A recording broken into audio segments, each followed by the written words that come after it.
name's Jeremy, and behind me is a clone of a Super73 Z1. And before we get into it, let me tell you a little bit about the original Super73, arguably the best looking electric bike in the market today. This is a Super73 ridden by YouTuber Sam Schaefer.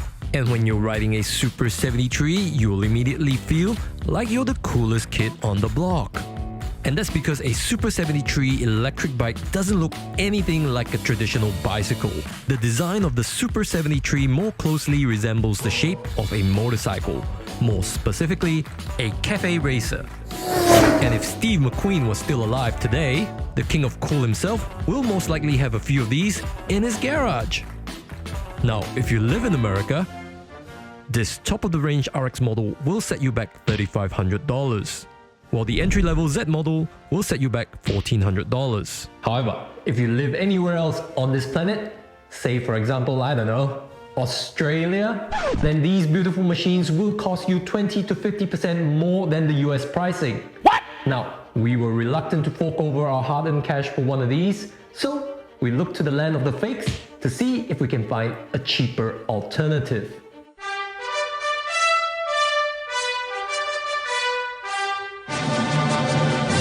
And this is the clone version of the Super73 Z1 that we ordered from China. But is it any good? Let's find out.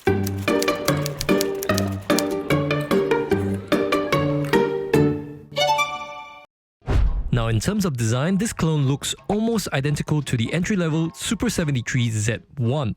And interestingly, at the time of purchase, we were offered this image, and it looks exactly like the Z series.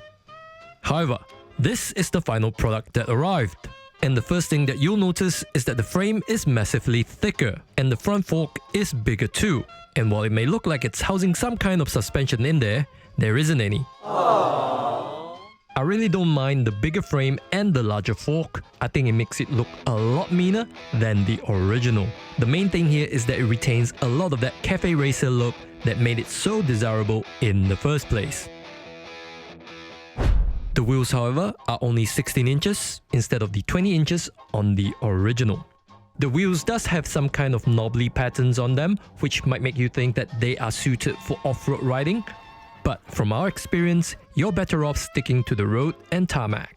As for the brakes, the clone and the original have a 160mm mechanical brake rotors for the front and rear. Oh, and this was how the bikes were shipped. They weigh around 30 kilograms each, and you'll definitely need 2 people to lift them into your car. They come almost fully assembled. You'll just need to pop in the wheels, the handlebar, and the pedals, which should take you around 20 minutes to complete. Now, without any form of suspension on the clone Super73, the ride can get a bit bumpy. The not very stylish seat with PU leather does as much as it can to cushion the bumps. We're just glad it's not one of these. Under the seat though is a 672 watt-hour battery. This battery is removable, unlike on the original Super73 Z1.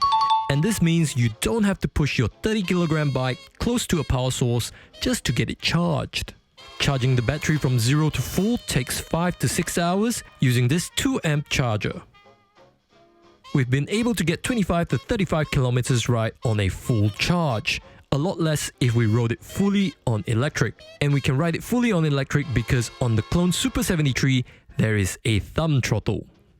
The Super73 Z1 series sold here in Australia doesn't come with a thumb throttle. It does have pedal assist, which means the only way to move the bike is by pedaling it. Now on the handlebar, you'll get a built-in bell, and there is a smart display that shows you how far you've traveled, your battery levels, your speed, and which riding modes you are in. And there's also a gear shifter, which is connected to a 7-speed cog set on the rear wheel. A lot of these features that we've just mentioned are only available on the higher end models of the Super73. Now, as for the motors, when you order the bike, you can equip it with a range of motors to suit your need. Unfortunately, if you live in Australia, you will have to go for the 250 watt motor. This will get you up to a pedestrian speed of 25 kilometers per hour, which is the legal limit here. But if you have a piece of private land to ride on, then you can go for the 500 watt motor or the 750 watt motor, which will get you up to speeds of 45 kilometers per hour, which is wicked fast. We've had this Clone Super73 for a few months now, and it's definitely a lot of fun. It's a great way to get around or to pop into the shops for a milk run. The only negatives that we have is that we wish that we had ordered it with some suspension, as the ride can get a little bit bumpy over rough surfaces, and the battery levels on the smart display can be a bit misleading, as there was once where the battery levels were showing 0 bars and yet we could still keep on riding for another 5 kilometers.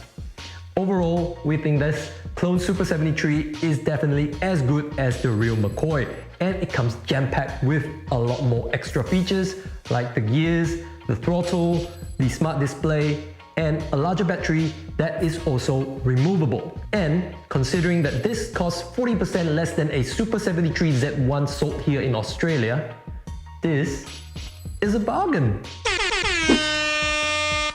Now, if you're interested in importing your own Clone Super73, please subscribe and stay tuned for our next episode, as we'll be sharing with you our experience and heartache, and hopefully you'll benefit from our lessons and do a better job than we did. And if you have any questions, please leave them down below and we'll answer them as best as we can. Now, if you have enjoyed this video, please do give us a thumbs up, and thank you for watching. We'll see you in the next one. Bye! If that pulled up outside your house, you'd think, oh no, a drug dealer is here.